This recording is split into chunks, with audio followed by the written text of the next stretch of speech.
Greetings, amigops, and top teners everywhere. Welcome back, or welcome to Top 10 with Kyle and Mike.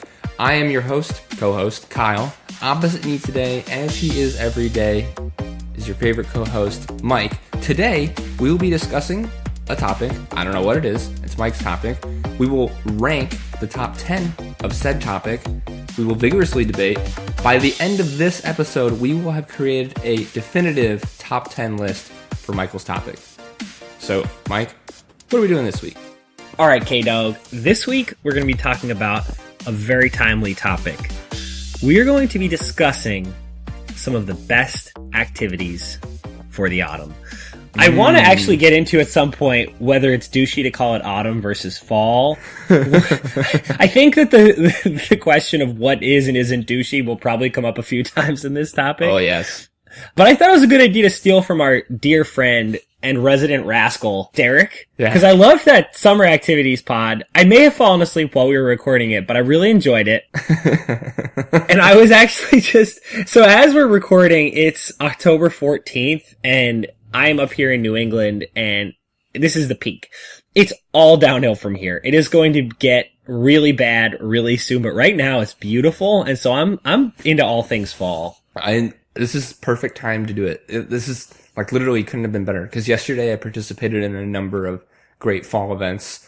So it's fresh on everyone's mind, and hopefully this comes out in time for people to enjoy some of these recommendations for like a day Hopefully or two. We haven't taken a total turn. When we were on our honeymoon, we joked that like we left in like basically the waning days of summer, and we were going to be gone for 2 weeks, and that we were going to miss autumn completely because it's a short season here in the Midwest. And we were kidding, but also like it's like 30 degrees outside. So but yeah, no, this is perfect. I fall. It changes every season, and that season becomes my favorite season. But right now, fall is my favorite. Absolutely. So I want to discuss two things really quickly. One is that these are not necessarily things that only happen in fall. Yeah. They're things that in some cases only happen in fall, but in other cases, my enjoyment of said things or a person's enjoyment of said things is heightened by the fact that it's fall. So that's an important distinction. The other distinction is fall, as we are defining it, would be north of the equator. Which brings me to a question that I didn't want to research beforehand. I want to ask you, because you studied abroad in Australia. So, because the seasons are flipped, would an Australian refer to the time of year it is right now as spring, or is their fall like spring? So let me ask I'll ask the more obvious one, like summer and winter. So, around in December, do they call that summer, or do they have a warm winter? They have a warm winter, but they call it winter. So they do call it winter. Yeah, I believe so. But it's warm. Because we got there in the middle of our summer no, we went there at the beginning of the school year, so like end of summer, and we left in December, and they called it winter when we left, but it was just warm. Now we were there in what should have been fall, but I think they just called it fall. Like I think whoever decided this was a thing was a northern hemisphere, and it's just stuck. Okay. All right, so that's good to know. So everybody on Earth agrees that right now, obviously some people have like rainy season, dry season type stuff, monsoon season, whatever. But let's just assume generally we're all existing in fall. We just have different ideas of what's associated with fall. Yeah. So okay. All right. Yeah. So we're going to be very North American centric. We're going to go north of the equator here, and we're specifically going to sort of have a northern part of the United States fall. Yeah, you're right. So, sorry guys. For our listeners in Belize, we're very sorry. Or for our listeners like anywhere below the Mason-Dixon line or west of like Kansas. Yeah, our friend Jameson's family, I know you were listening. Stop listening. Take a week off. Yeah, take a breather. All right, so you want to just hop into this thing? Yeah, let's go. All right, number 10. It's a wonderful thing any time of year, especially wonderful this time of year. Baking. Baking is a great thing. It's really fun. I know how much you revere the great American apple pie. It's a wonderful thing. I recently discovered, because I was making butternut squash French toast, which is amazing. Anybody out there who wants the recipe, just holla at me. Sign me up. I'm interested. It's made with challah bread, so it's a little pun there. But feel free to ask me for the recipe. I know. Feel free to ask me for the recipe. But in the recipe, it calls for pumpkin pie spice, which is an actual spice manufactured by McCormick's or whoever makes spices. There's also something called apple pie spice, which is a little ridiculous, but I just love that exists. Yeah, and I wish I had that I think that's a good pair with breakfast foods, like a waffle or a pancake or toast or eggs, like anything really. Absolutely. So baking is it's great. That smell. I don't know what it is about the interaction of baking smells and cold, but it makes the baking smells better. Well, and there's something pleasant about adding heat to your abode from your oven. And that's a very good point. It's like kind of a pain in the summer when you're like sweaty, but in the fall or the winter, like there's something great. It's almost like having a fire going. Like knowing that there's heat coming from a source that's not central air is really nice. It's got a nice comforting feel to it. So I think that may be subconsciously a part of it, but like also there are just a number of things that you bake only in the fall. So while I think baking anything in the fall is probably a little more pleasurable, the fact that like you're more inclined to bake and this to me it feels like Thanksgiving foods too, like a pumpkin or a pecan or an apple pie is awesome. I don't know if it's really considered baking, but like Allegius and I, this will be year 2 of our new tradition. We like to do homemade caramel and make caramel dipped apples, and that's really fun. We'll call that baking. That sounds like baking. By the way, it's way easier than you think to make caramel. You just have to heat up sugar. That's it. Is that really all it is? That's all it is. So, but anyways. That sounds lovely. Yeah, this is a great pick. And this is the time of the year, I think, when I eat more pastries than I do normally.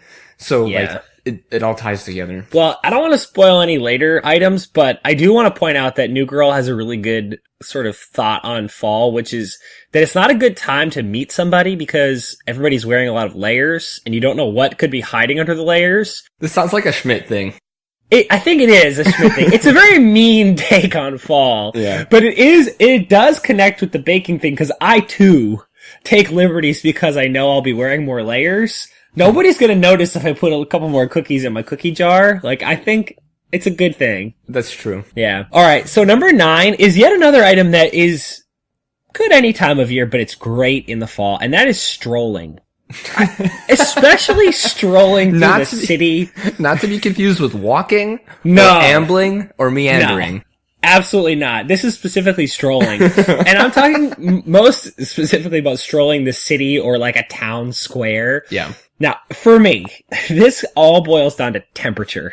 Yeah. So for those of you who are not familiar with the route I take from my home to work, which is probably very few of you listening, I live very close to the train station that I take to work. I drive because it's a time for me to have 5 more minutes of air conditioning on my body so that I don't be really sweaty by the time I get to work. Like, temperature is crucial to me. Yep.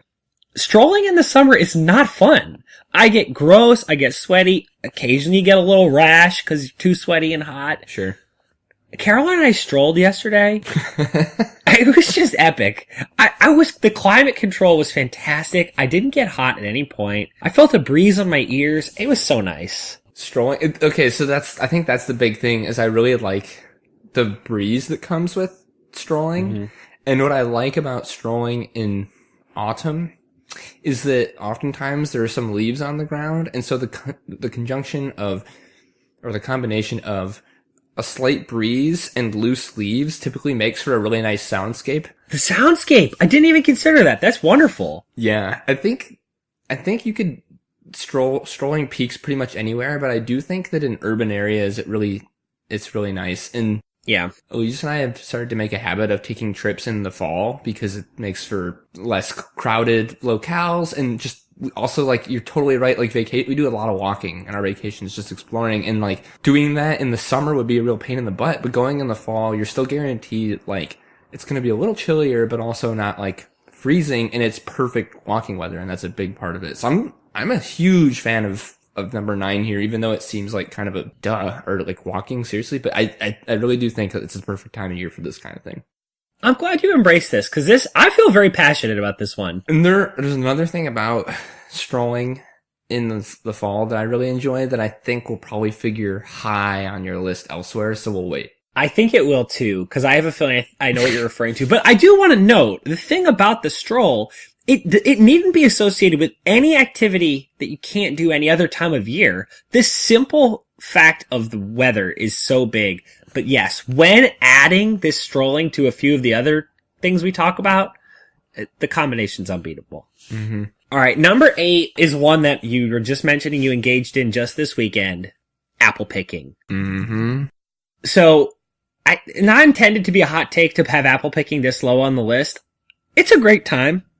And to me, there's almost nothing on earth better than a Macintosh apple, especially a nice, fresh, kind of sour, snappy one from the orchard. Mm-hmm. Although I hated apples as a kid, I've come to love them, especially the Macintosh. That's really interesting. Yeah, it's a weird thing to grow into. Yeah, because the apple in general is like something you can count on a kid just wanting to eat. Absolutely. It's like if I suddenly liked like graham crackers after never liking them. It's an odd thing chicken to have nuggets. not liked. Yeah, it's like, oh, now I love chicken nuggets. I never liked them as a kid, but I kind of grew That up would be really, the dinosaur ones. Oh, I do love the dinosaur egg oatmeal. I want some of that now. That's great for the fall. But the thing about the apple orchard is, I think there's a lot of pressure on it. I think that would be the only thing putting it where it is it becomes this real focal point for the fall, and so it becomes an event, which is fine. But if it doesn't live up exactly to your expectations, it can be a little disappointing. I also want to note, at least for me, it sneaks up on me every year, and you end up going too late in the season. Because the time to be at the apple orchard is like the first or second week of September. Yeah. And I always end up there mid-October when all of the been apples have been over. trampled on, and yeah. So I think you need to go a little earlier. Definitely. I think that Derek set a really good groundwork for this topic because in that podcast for beach activities, we ranked more highly things that you can only do at the beach. So like you could put something on the list that you could do anywhere, but is more fun at the beach. I think we should do the same thing here. You can bake or stroll at all times. Apple picking, because of the way that apples grow. Yes. It would not be seasonal to pick them at other times. You pretty much have to do it in the fall. So I think I'm going to lobby hard for this to move up a little bit. And I also just think that the apple picking is just a really delightful thing to do. I think there's nothing better than kind of being really, really picky about the apples that you want. And okay. Like having really high standards and like really combing it through and only picking like the very best ones. Like I think there's a real pleasure in the hunt for them. I think obviously going earlier in the year enhances the experience considerably. Yeah. And I just really like consuming apples. So I don't know. There's something magical about taking an apple off a tree and just biting into it right away. And obviously you're not really supposed to do that because you're buying by weight, but that is true. But I did do it. I ate an apple. So I'm glad that it's on the list. I think for me, and we used to do this like pretty much every year when I was a kid. So there's a lot of sentimental value for it for me. So I might lobby for it to be a little higher later, but I think that's reasonable. I'm certainly not anti-apple picking. I love apple picking. I just think it's fraught, but I think it probably moves up in the end. Yeah.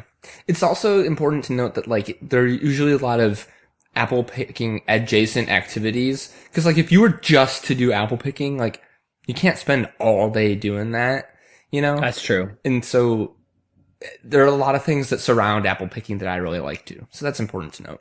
Yeah, I'm with you. All right, so that was number 8.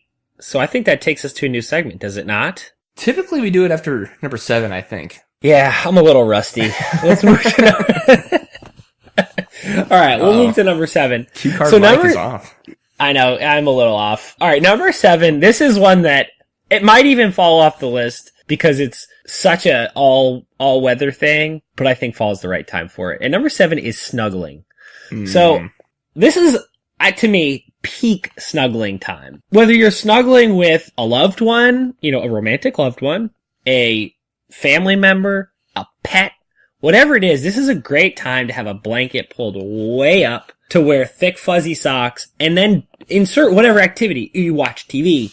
I love reading at this snuggle time, playing a board game, playing cards, perhaps euchre, whatever it might be. The snuggling piece, I think I'm realizing that a lot of this is very Darwinian. Like, these are just survival tactics. Yes. Be Like, warm. we're gathering food. We're warming a fire. We're staying warm and huddling. Like, snuggling is so primal, and this is the time of year when your body's like, better get close to something that's alive and warm. Well, let me show you here, Mike. I'm currently cozied up in a very large throw blanket. It's that time of year. That's the right move.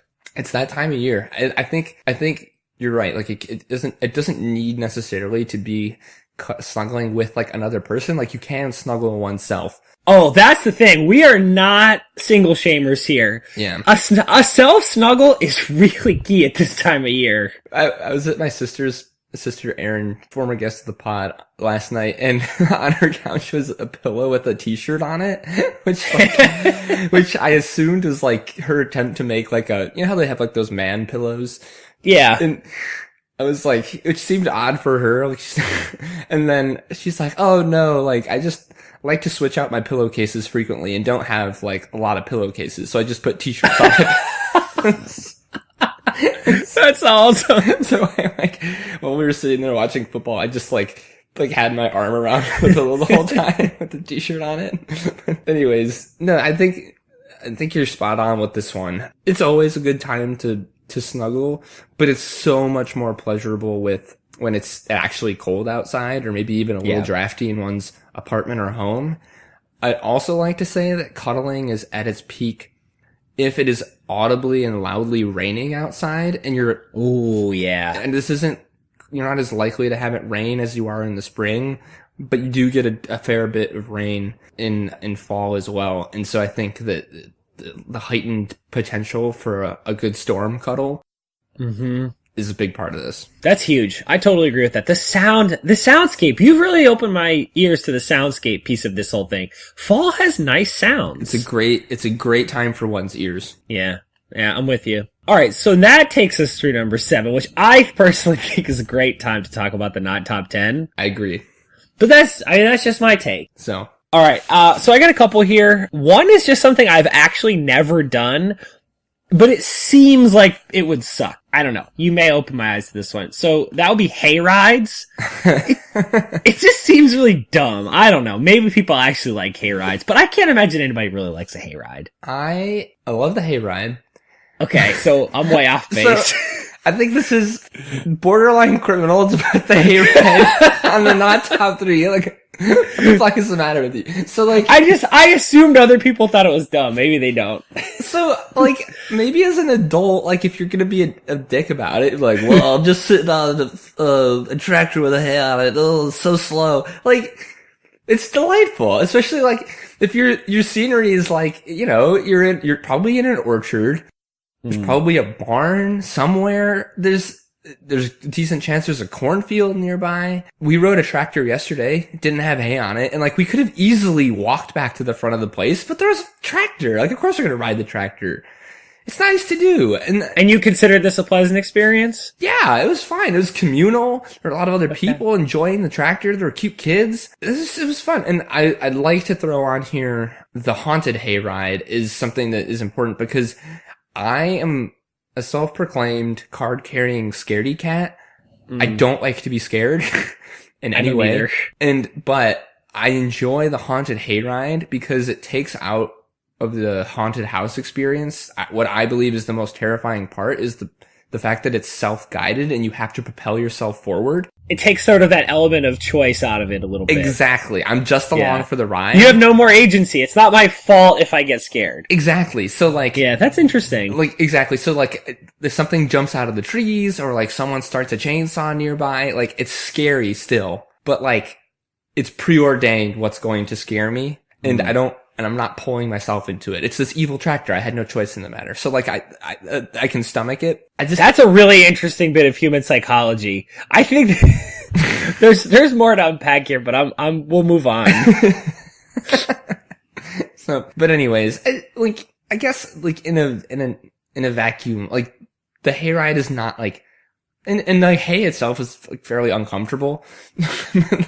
but I don't know. This was not meant to be a dickish thing. I just don't know about hay rides and thought that people didn't like them. If they like them, by all means, let's not put it on the top. No, I just think it's something that you do this time of year. And okay. As a kid, I was always jazzed to be on a hayride. Maybe I'm like romanticizing this, but I don't know. It's much more likely that I'm just not because I'm uninformed. That feels more likely. Yeah. You actually mentioned 2 activities that I didn't put on the list that I'm now curious whether they're tops or not tops. So we don't have to rank them now, but let's just agree whether they're good or bad. Okay. Haunted house, corn maze. Just yay or nay on those things. I think haunted house falls into a slightly different, I don't think it qualifies for this list because I think there's probably a separate, like, Halloween thing. It's too nichey. Yeah. Okay. It's funny you say corn maze because prior to yesterday, I would have stumped really hard for it. But after participating in one yesterday, it was a pretty bad experience. Like, because, well, part of it is that, like, this maze had, like, a bunch of exits. And the way it worked was there were, like, little, like, stands where you would go and, like, punch a card and you had to, like, hit all of them. So, like, there was never like a threat of not getting out of the maze and like getting lost. Like you could get out at any time pretty much with like a few minutes of searching. And I was really looking forward to like really getting lost and like having a hard time getting out. And also the corn was like not high enough. So like you could see other people and like it was really thin. So like you could clearly see like where the other paths were. So like, that was a pretty lame experience. We did get gummy bears on the way out, but like, I don't know. It was pretty disappointing. So your previous maze experiences are like the book Goblet of Fire, Triwizard Maze, and your experience yesterday was like the movie version of it. Yeah. I think part of it was just that I used to be shorter, and like I was just like genuinely more lost and like maybe didn't have such a strong a sense of like my location as I do now as an adult. I don't know. So you like to be lost and helpless seem like the things I've gathered from your hayride and your corn maze things. When that's the idea, like I don't like to be lost in general, but if like the idea of a maze is to be lost, yeah, I want to be lost. And like if if like a haunted hayride, like I don't like to be scared, but if I'm doing this, the whole point is to be scared. And that's a little, I just, like, I don't want to walk into anything. I just, whatever. But you're right. Like, in a maze, yeah, like, I want to feel at some point a sense of, like, what's the word? Like, I just want to feel lost at some point. Because that's the kind of the appeal of a maze, right? It's true. It's interesting. All right. So corn mazes are probably they're in the middle. I'm happy to put that on the not top 3 based on my experience. At least that one. Yeah. All right. So a couple more. One is raking leaves. That sucks. I love jumping into a leaf pile as much as the next guy, but that's a lot of labor and it's a real pain in the ass. It's not fun. And like, there's no good rake. Like every rake sucks. Doesn't exist. The worst to me is as much as the metal rake is been my rake of choice.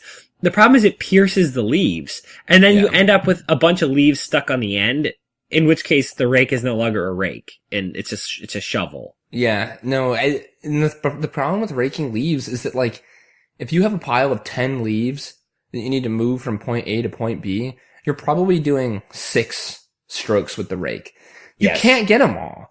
It sucks. Like, you can get, if you have a huge yard of leaves, like, it takes forever to rake leaves. It sucks. It's a crappy activity. At the end of the day, when you've got a pile of leaves, we can have a different conversation about it. But the act itself is no fun. I've yet to come across like a good rake. And then there's always the potential for you leave a rake lying around and then you've got the step on a rake, handle comes up and whacks you. That does happen. Like, that's not a fake thing. It may happen in cartoons, but it also happens in real life. I also think that this romantic image of the crunchy raking, it's usually slick and wet, and sometimes you get the little bit of frost on the leaves, which is the worst. Ugh.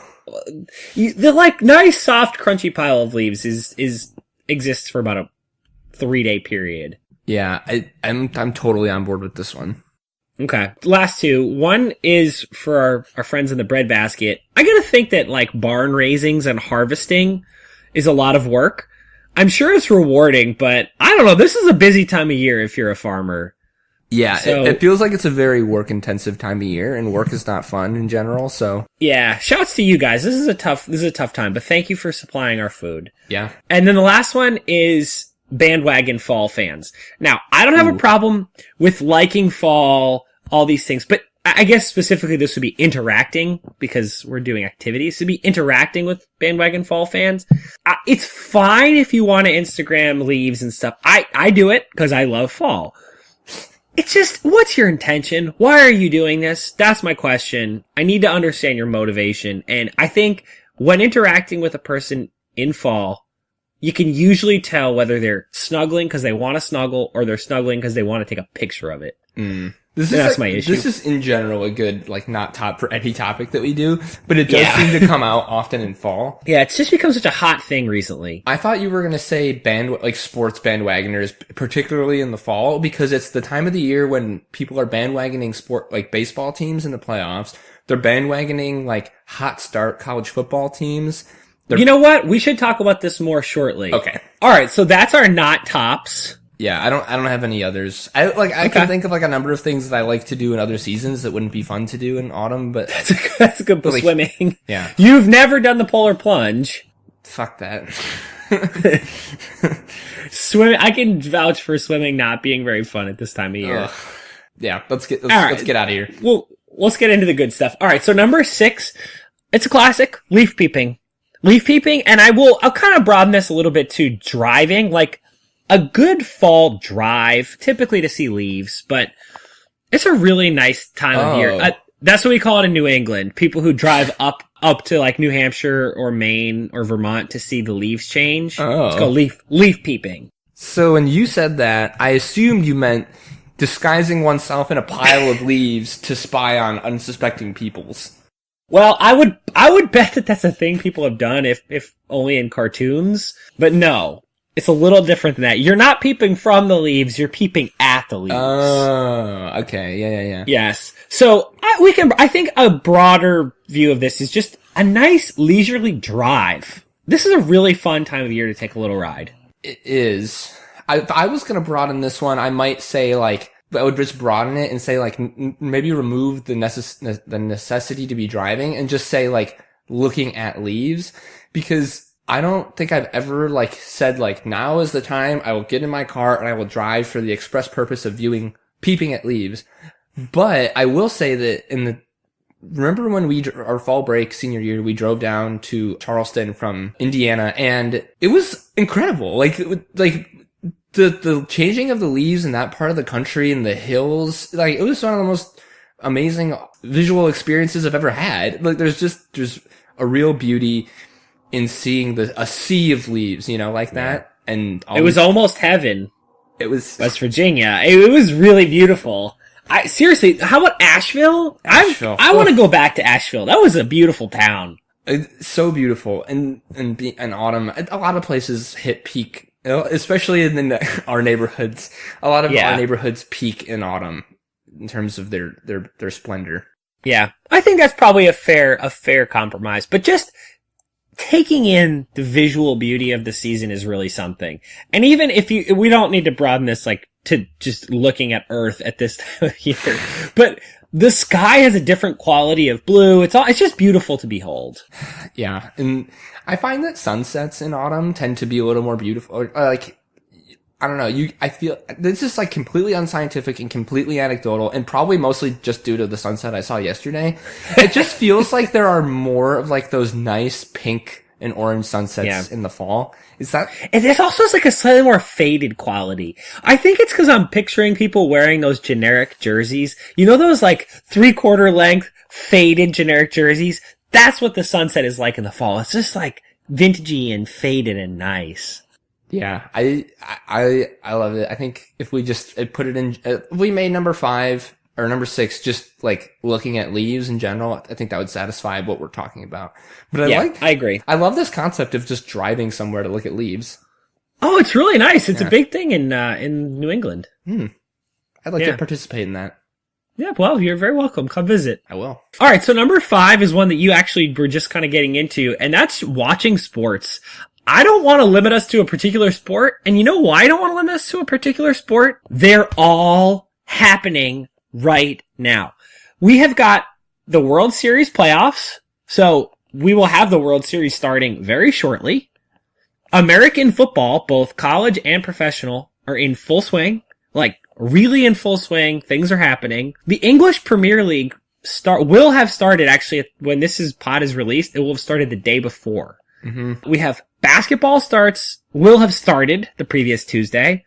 Hockey has already started. All the sports that you would want to watch are on right now. And all of them are on at like kind of a good time of their year.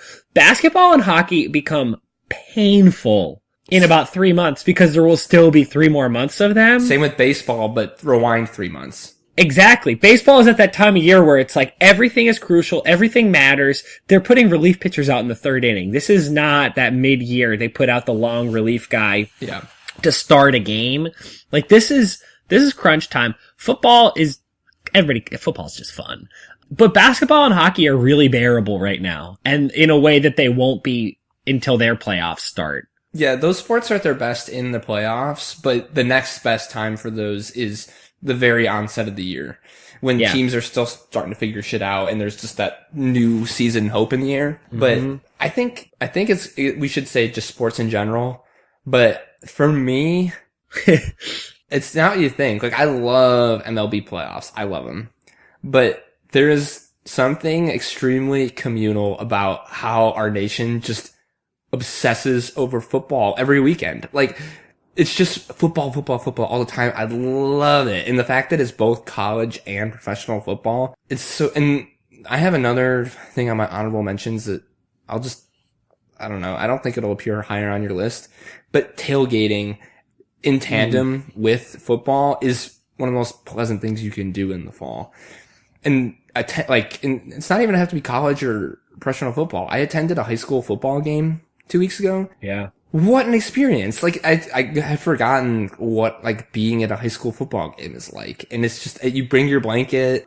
Man, I love football in the fall. I love it. That's a really good note about high school football.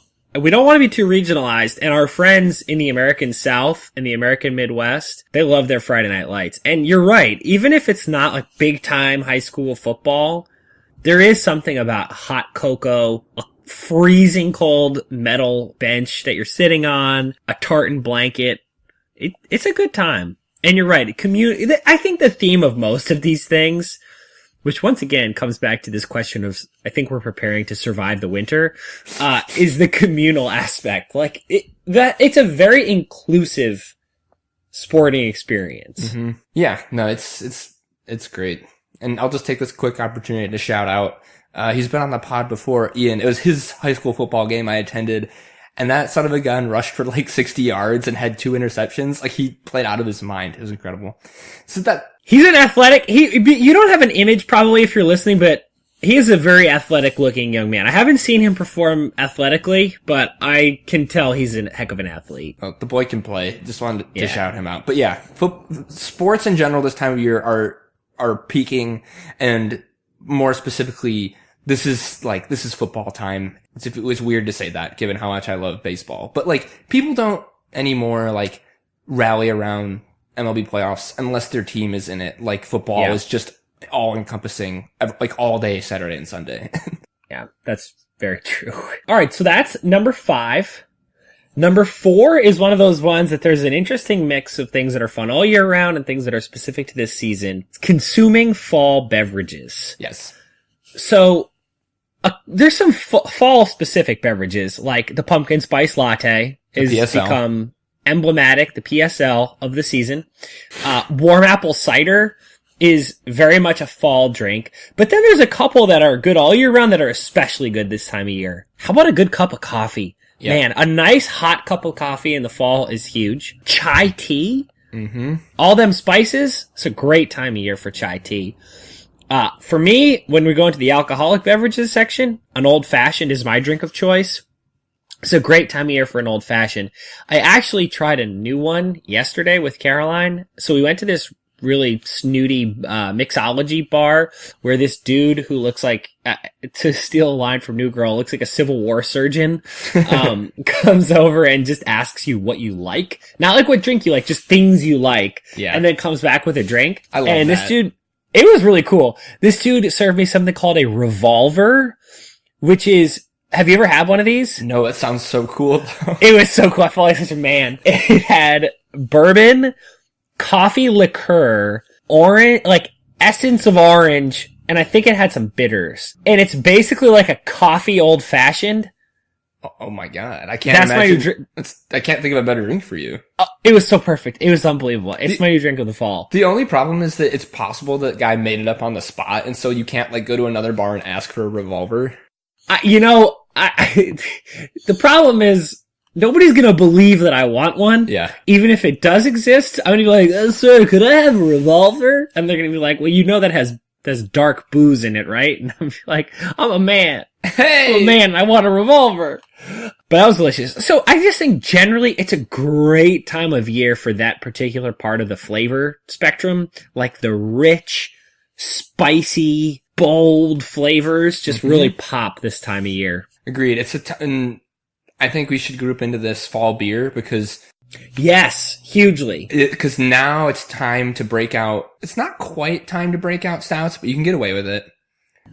I do. What's far more important than that is that now we are flush. We are absolutely embarrassingly flushed with Oktoberfest. And yeah.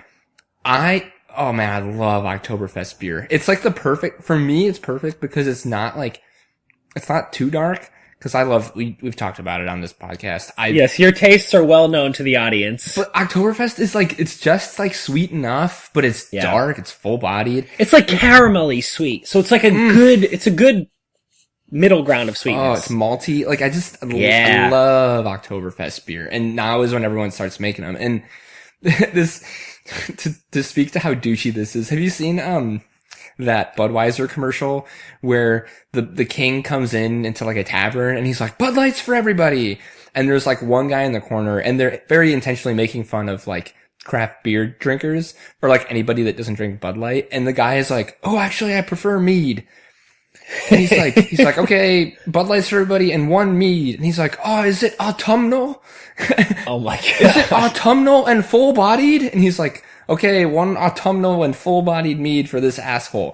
And, it is douchey, but at the same time, I'm that guy. I want, a really nice, autumnal it's good! beer. Yeah. Why would I not want good beer? I don't want to alienate any potential future sponsors, but Bud Light sucks. Caroline and I were talking about this.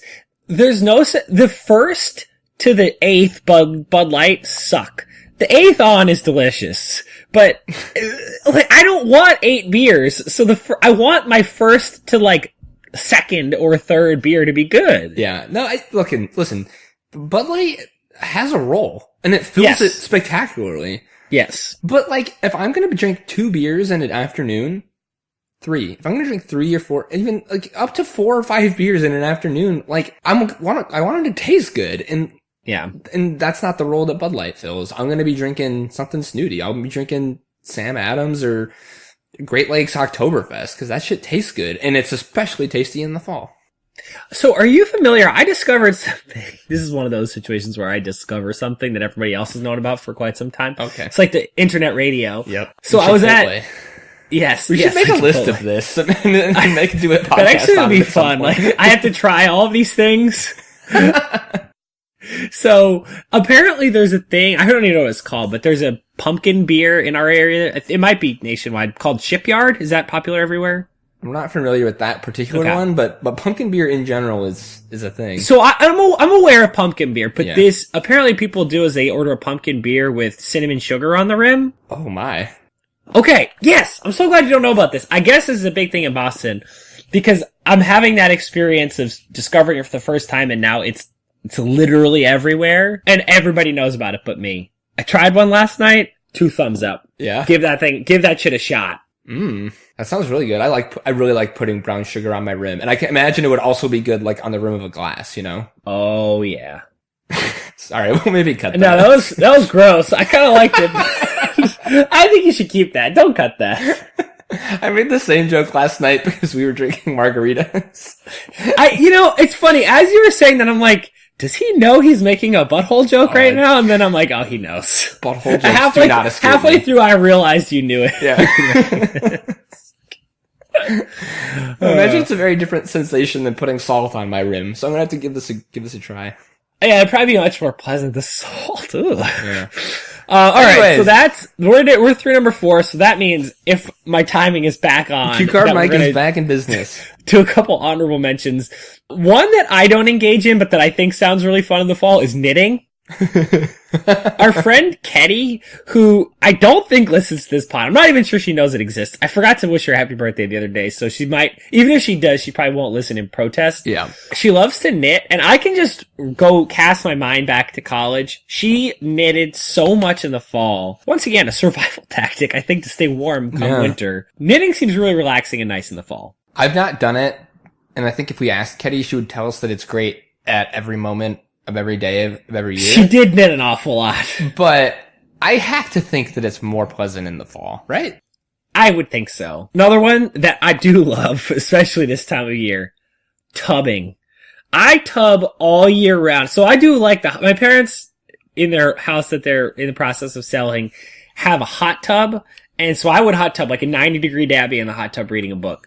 But this time of year, I love to brew some Michael tea, hop in the tub, and just let my juices soak. Okay. I took one this morning, in fact. It was a nice way to warm up. My feet hurt when I first got in there because the feet were cold and then the tub was warm, but I equalized quickly and it was lovely. Yeah, I don't tub. Fool of a toque. Last time I tubbed was the bathtub in my old apartment had like jets in it, like a hot tub. Ooh. And Cam loves hot tubbing just as much as you do. And so he insisted that we use it. And that's the only time, I think even since I've moved out, since there's still people living there, I don't think it's been used before or after that, but we hot tubbed in that tub. Yeah. And that was fun because we had a bubble bath, but this is several years ago and I have not tubbed since, but I trust that it's a pleasant experience for you. And I guess I could imagine why it might be even more pleasurable in the fall when outside temperatures dip a little. Oh yeah, for the tubularly inclined, this is a hell of a time to be alive. It's a good time to be alive. Another one. So this one would be number 1 probably if I thought it were more fall skewed. Reading. So I know I can't in good faith put this on the list because it's unfair. Like I don't think it represents a good faith effort to capture the top 10 fall activities if I put it on this list. Yeah. And if I put it on this list, I gotta put it really high. But I'll give a quick pitch on this. Sitting in my chair, cat on the arm of my chair. I don't have a fireplace. Maybe someday. But it'd be great to have the fireplace crackling, my little reading light on, good book, cozied up under a blanket. Probably combining a few of these other things. I've probably got, maybe a pie going in the oven, having a nice pumpkin spice latte. It's heaven. It's just heaven. But I don't think it's really fair to put it on this list. But it's a great fall activity. Yeah, agreed. I think you're right on. So those are my honorable mentions. And I think maybe we'll keep going through just so we don't accidentally step on any, and then you can throw yours in. Mm-hmm. All right. So number 3 is a mixture of convenience and taste. One pot cooking. So this is great because I know you're a fan too. I had it. This is number 1 on my personal tally over here. Go. I'm so glad. Just a couple things I love to make this time of year are chili. I love making a good beef stew. My favorite food that I make, and it's not any great skill of mine, it's just good foods. It's oxtail stew, but I make it with short ribs. So I basically just put short ribs in dark beer and tomatoes with some veggies and then put it over mashed potatoes. And it just, here's what I do, Kyle. I put a couple things in a pot. Yeah. All together. I only have one pot to clean. And then I put it in the oven for a long period of time, ignore it, get the smells, and then get it later. Yep. And then sometimes with those other things, I put them in a slow cooker, set it for like 12 hours, and then eat it when I get home. Yep. It is the perfect cross-section of convenience and taste. For me, this would probably be number 1. I love this time of year because I could make chili every week and it would not be frowned upon.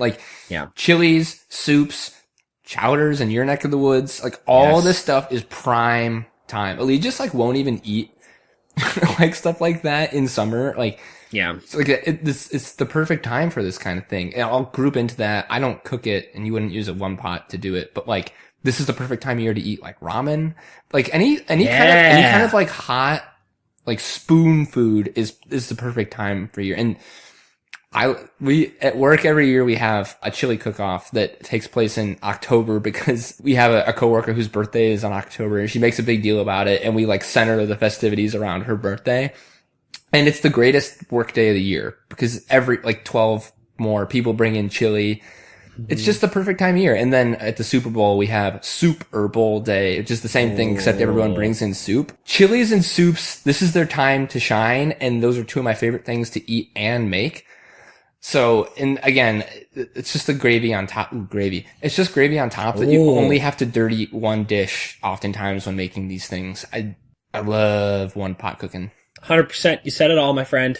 So we'll see where it lands, but it's going to be high. Mm-hmm. Number 2, one of my favorite things to do, layering. Damn, I love layering. I've got, as you know, a collection of the most comfortable clothing on this planet. You do. I love the fact that at this time of year, I can wear a flannel button down, a V-neck sweater, which I'm wearing right now, Yep. and a coat, and look fly as hell. And on my bottoms, oftentimes I can wear long underwear underneath pants, or if I'm feeling very smart, and I usually am at this time of year, I wear my pants with built-in PJams. I wear my pajama-lined pant bottoms. You look fly as hell. You don't lock in this disgusting layer of sweat like you do if you layer at other times of year. It's great because in the fall especially, the temperature varies so greatly throughout the day that in the morning you're probably gonna need that coat, but then, what do you know? Mid-morning starts coming. It's a little bit warm. Sun's coming out. Drop the jacket. Yep. But now, luckily, I've got the sweater. If it gets really hot, you're walking around too much, drop the sweater. Now I'm the perfect temperature. And then as the day goes down, as it crests, I start putting layers back on. To me, you look great. You feel great. It's just, I love layering up in the fall. I think layering is a huge part of it. I think, but just in general, it's just that your wardrobe just expands and you, like this is maybe my favorite article of clothing. I'm wearing it right now. My Patagonia. Like, it's so comfy. Often, my sitting right next to me on the couch, I don't have it on right now, is vest. You can wear vests in fall. Yeah. Wool socks. No product plug, but Smartwool makes a hell of a sock. They do. I think I would, layering is a huge part of it. I love the versatility, but I just think like hoodies. Yeah. We can call this more broadly like wearing fall clothing. Fall clothing. I think the big ones are hoodies, sweaters, vests, socks. Corduroys. I love corduroys personally. You do love cords. And this is more of a winter thing, I guess, but I like that you can start to wear like headgear, like hats and things. Yeah. Wear your scally cap. Mm-hmm. Yeah. Yeah. I think fall clothing unquestionably needs to be very high on I always look forward to it. And there's always like one day a year where you're like, it's time. Yeah. Exactly. And for me, it's really important that I look as good as possible in the fall because I start to look really bad in the winter. I get really pasty. I've got 3 cold sores right now as we record, which is very irregular for the fall. Usually I don't have my cold sore explosion until sometime like an early winter. Happened early. Maybe that means it's like the groundhog. Like it'll be an easier winter. Maybe. But winter comes for me hard. So I've got to look my best in fall. Make the most of your time. Yeah, I'm one of the knights of summer. Like I need a good fall. Very good. Yeah. This is assuredly top 2 material. Oh, excellent. All right. And so number 1, it's sort of a broad category. Number 1 is communing with nature. I think that there are several different forms that this can take. I don't want to limit to one. People like to hunt. This is a great time to hunt. It's a great time to hike. It's a great time to bird watch. In fact, it's actually a great time to have a picnic for those of you who haven't done a fall picnic. But the peeping of the leaves is wonderful, but actually being out and just enjoying nature, walking up a hill somewhere, strolling through an orchard, this is the perfect time to enjoy all of creation. I think that like, your sense is correct. Like, that this is the best part of fall. It just feels like we're kind of including like a bunch of things we've already put on this list in this catch-all. You know what I mean? Okay. Do you have a pitch? So I think I agree. So I think the difference I'm drawing here is that this is not city nature. This isn't looking at nature. This is being in nature in a more rural or at least suburban sense. So maybe if we associate this with one particular activity, that might make this feel like a more valid category. Like hiking? You think hiking? I think hiking is a pretty good catch-all for this. I could get on board with that. And it maybe because we're narrowing it a little, it falls back a little bit on the list. I think that's probably, yeah. But I think hiking through wilderness, this is the time to do it. And it's so glorious. There's a smell that exists in fall, in the woods, in a field somewhere that just doesn't exist at any other time or in any other place. As weird as it is, the smell of like the onset of decaying of like pile of leaves is like, yeah. It's not like necessarily a pleasant smell, but it's like a seasonal one. So like you smell it and you think fall, you know, like but we've discussed it at length, the soundscape of fall. I like the idea of like a broad, like just doing things outside kind of thing. I do think we need to narrow it a little bit, but you're right. Like there is something special about being out in like a undeveloped area. Yeah, like no phone service, like just being really in nature at this time of year is so glorious. Yeah, I think like hiking / camping could be like a fit for this because I know a lot of people like to do that at this time of year. I think hiking is a good one because it feels like a good catch-all, and it doesn't necessarily mean hiking straight up either. So I think it's friendly to whatever your inclination is. However you like to transport yourself through wilderness, I think that this like wilderness hiking is the thing. Because one of my honorable mentions is like I really like riding my bike in the fall. I really like, I know this is true of a lot of people like running, like fall is the best time to run because you can put on like a long sleeve or like even get away with like short sleeve shirt and it's the perfect temperature to run. You're not dying. Yeah. Like just being outside and like being active outside in the fall is great. And another one of my honorable mentions was going to be like touch football. Like, it's such a great time for touch football. Like just being active outside is best in the autumn. It's the best.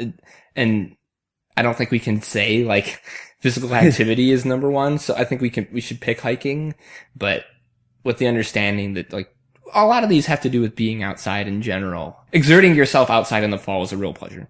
Yeah. Hell yeah. Okay. Cool. I didn't really have very many honorable. I just listed them all because you said I had chili on here. We talked about one pot cooking. I had running and touch football, which I think if we have like hiking doesn't account for them, but we already have sports on this list and we have like hiking, which is pretty adjacent to running. So I don't think we need to, I don't actually think I have any serious ones that I want to put on this list.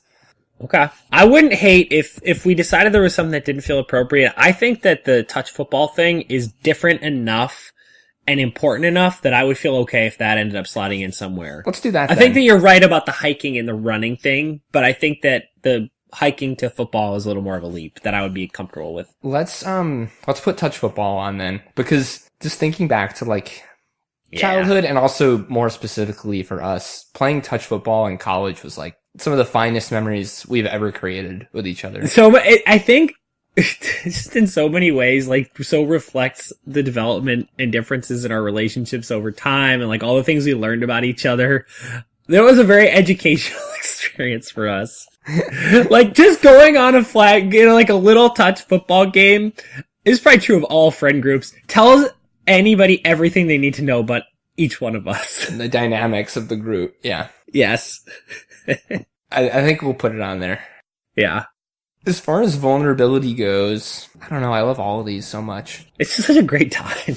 I think so. Just to kind of to pull the curtain back a little bit on the production of this show, I feel like when I'm putting a top 10 list together, I know immediately because if it's a good topic, I'll have a burst of like 7 immediately, and then like 5 more, and then 3 more. The ones where you're like, I love this idea, but it doesn't quite work. That you never have that experience. But this one just fell out because there's so much good stuff. Yeah.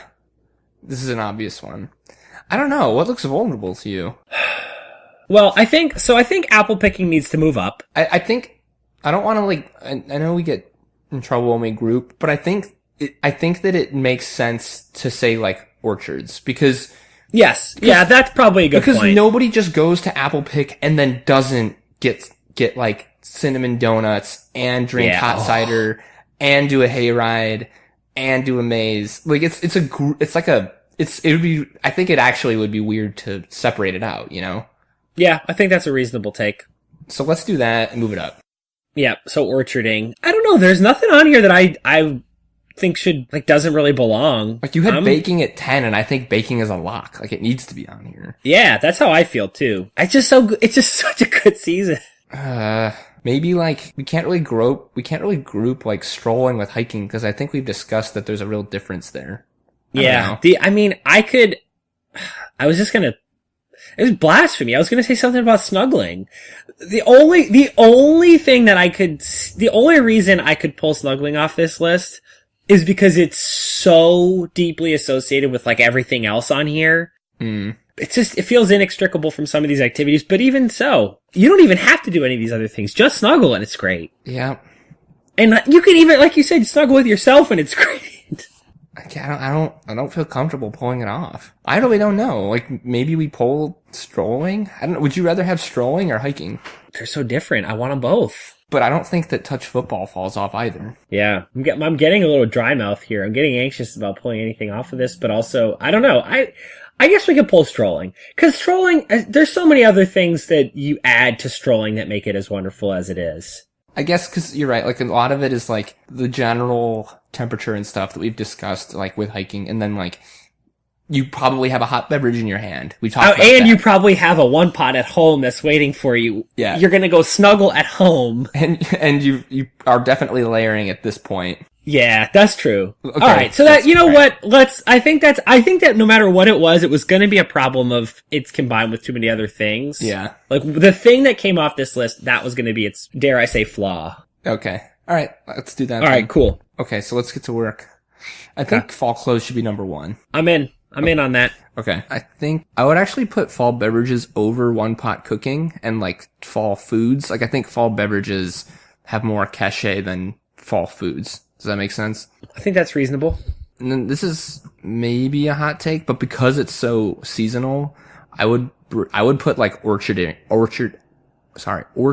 up at 4 or 5. What do you think? Yeah, I'm having a hard time complaining about this. I probably go orcharding 4, sports 5, and then I probably go our hiking 6. Mm-hmm. I'm actually thinking I might correct myself and go snuggling above leaf peeping. Yeah, I think I would put leaf peeping down at I don't know, that might be 10. That might be a 10. Okay. Leaf peeping. Is that one word? I think it's 2. So then what do you think about for 7, 8, 9? We go snuggling, then touch football, then baking. That's exactly what I was thinking. Then in that case, it feels like we have a definitive list of the best fall activities. As I look at my computer, I see 10 things in order, and I feel good about that order, and it seems like you do too. I do. I think you should recap them. I've got a list. And then we'll get out of here. Alright.